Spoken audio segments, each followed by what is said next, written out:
Hi, it's Jane, and welcome to my channel. This is the Jane O'Leary channel, not the Esoteric Salon channel. So for some of you that have known or have followed me, I have 13 whole subscribers. Oh yay. So let me catch up real quick. I've been on a journey to try to grow my hair out from this brunette color from eSalon. I'm a hairdresser. I'm licensed in the state of Massachusetts.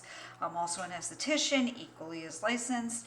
I've done some master aesthetic classes and some additional training on my own. I go to a lot of RN aesthetic schools where I can learn and pick up a whole bunch of tips.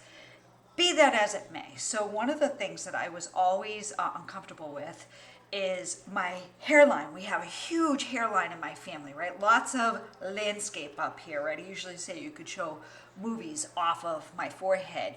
Well, I got sick with COVID back on like in around Halloween.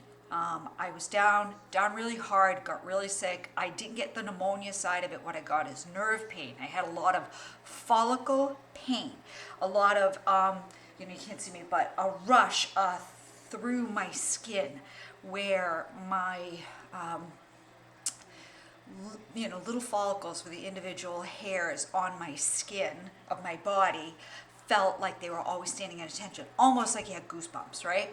So that was sort of the same feeling with my hair, except with my hair, let me take off my glasses for a minute, but with my hair, what started happening is I felt like during the whole month that I was really ill with COVID, that I had left a ponytail or a barrette holder, in my hair for so long. Now you can see the difference if you've followed me in the past. I had really, really long, relatively thick hair. I had this weird receding hairline. I had put a question out there to some of the other YouTubers and even Dr. Raj about using Botox, because I have like some crazy cowlicks, right? So my hairdresser you can see the cowlick right there, right? Just wants to, Anyway, I have one on the top of my head. So I said, isn't there a way to use Botox? And I'm like, nobody's ever done it. If anybody has ever heard of using Botox to cure a colic, let me know in the comments. I would totally appreciate it. Anyway, fast forward 1 month ago, about right after New Year's, as we went into the situations and issues with January 6th and the outcomes, all of a sudden I started to lose my hair. I also started bleeding, right? I'm in menopause for 3 or 4 years now. Shouldn't have that kind of bleeding. Anyway, called the doc, saw the doc, did all kinds of tests. Come to find out, they don't really know anything about COVID. They're not completely in, I would say, the bottom 30% of what COVID can do to a person, right? Especially with those people that don't have the upper respiratory or lower GI thing. I had them, but I didn't have them excessively. I had, like I said, the nerve pain and this weird hair follicle throughout my entire body. Pain. And I was told by my doctor, who has seen a ton of people in different communities, well-to-do communities and poor communities. She is somebody that really, it took me a long time to get an appointment with her, and she said, we don't know a lot about this, and it's incredibly complicated. This virus is something that they'll be studying, like the way they study flu since, 1912, 1917, since they'll be studying COVID and SARS too. So she said it's completely possible that with the way blood flow goes to the various endpoints through the arterioles and the venules, like, your capillaries, all of that is very superficial, and it does supply your hair follicles with nutrition. So the blood flow comes up, it gets to a certain point, it kind of goes through all of the various tissues of the skin, through fat tissues, and it feeds those very, the living cell layer throughout your skin. So COVID, they do know, has an issue with blood flow and clotting. And she said that could be number one, why you had a period after never having a period before. But why you're having hair loss. When I tell you that, if I could show you a picture on my phone's in the other room, but I showed her a picture of what my hair looked like, and it was about this big, right? It was about that big, the size of a kitten, and it looked like two woolly balls that I had. And what was happening is my hair was coming down, it was sloughing off of my skin, it was getting trapped at my nape, and sure enough, that would sort of cause like a dreadlock, right? Kind of spin around, especially at night. And I used to wear my hair up at night using a clip, right? So just one of those soft butterfly clips, not like a ponytail or, an elastic or anything like that, or a barrette. I would just use a soft clip. And that really started to exacerbate the hair loss. So every day I'll tell you, it was mind blowing. Back in the 80s, I had to show a punk rock hairdo, so I wasn't really afraid of really going short. It was like not my choice. So I went to a hairdresser, and it's wet right now because I needed to condition it. And we talked. My hairdresser is fairly new to me, but I have to say I really put a lot of faith in him. I've known and have grown up with hairdressers since I was 15 years old when I got my first job as a shampoo girl and the waxer, because I used to do all the waxing. I knew and have seen so many different things happen to people's hair, their scalp. I've seen, melanomas on people. People played, sports a lot, golf, tennis, or just with beach fanatics. You'd see it, you'd see it all along here, you'd see it in here. And you'd have to say to somebody simply, you should go to your doctor and check that out. So, where was I going with that? Anyway, I'll just catch you up. So I found this hairdresser.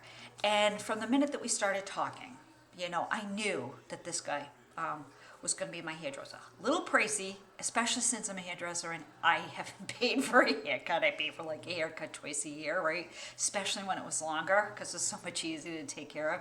So anyways, I said, we got to talk, you got to help me out. So we came to a conclusion that we would take my hair up, you can see it's much, pardon the audio, but it's much shorter in the back, and I have done fool around with it. I've got some conditioning in it right now. The texture is still very, I don't know, it just feels dead. Like I went on Rogaine. I was using my high frequency wand for the comb. If you've had a facial, they call it the buzzer or the zapper.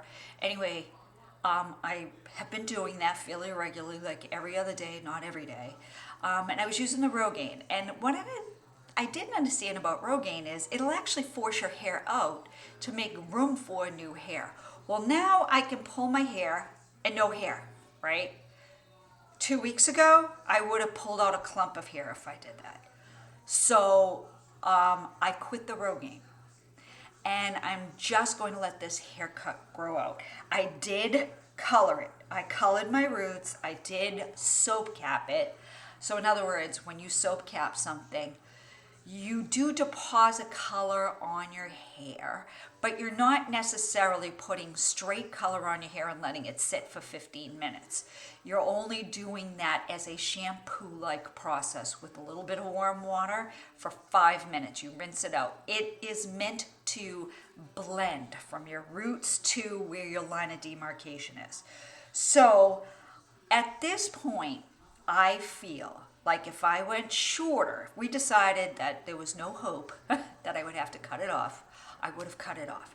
I would have gone short. I would have probably used some kind of lightener and then deposited a fill color, But I just wanted to let you know that my hair is markedly thinner, right? I have lost about 2/3 of the bulk. And, I have to look at it as, a positive. I have to take away from the positive. Like, it's a start over, it's a reset. I'm closer to being able to transition to gray because it's shorter now. And I'm not noticing a significant amount of hair loss regularly because I don't have the bulk of the length anymore. Anyway, just wanted to catch you up with that. And let me know if anybody has come across anybody with any kind of treatment done for cowlicks with Botox. I have researched it. I have done my Google search. I have asked a number of influencers, like I said. I have also asked plastic surgeon Dr. Rajani. And yeah, he's if he's anybody, he would be the person that would know what Botox, because he is very familiar and versed in off-brand treatments. So nobody knows anything like that. Otherwise, you have to dry the hair while it's really damp using not a diffuser, but the little micro tool that you put on the end of your blow dryer that, it narrows the flow. And you have to hold your brush and hold that on there. That burns my scalp. I mean, I feel it's too hot, and if I were to use the cooler setting, it just doesn't feel like it just bounces right back. So right now, like, I have nothing on. I haven't even put moisturizer on my face. I just wanted to sit down and kind of catch everybody up, and hope everybody's new year is good. I hope everybody had a wonderful Valentine's Day. My mission through life is to spread love and light and not be bogged down by the stuff that doesn't matter. It doesn't matter. And you know what? If it's toxic, get it out of your life. And it might be painful at first, more painful as you kind of move forward in the short term, but that pain in time helps. Like, your brain can't hang on to significant pain, emotional pain. It will eventually dissipate, and you find ways to cope, good ways to cope, of course. But I think if you can eliminate toxicity, however that may be, if it's how you talk to yourself, how you let other people talk to you, and what you put forth with energy out there. So breathe out, breathe in, and this thing with the hair, it's just a situation, and I'll get through it. So that being said, ta-ta for now. See you next time.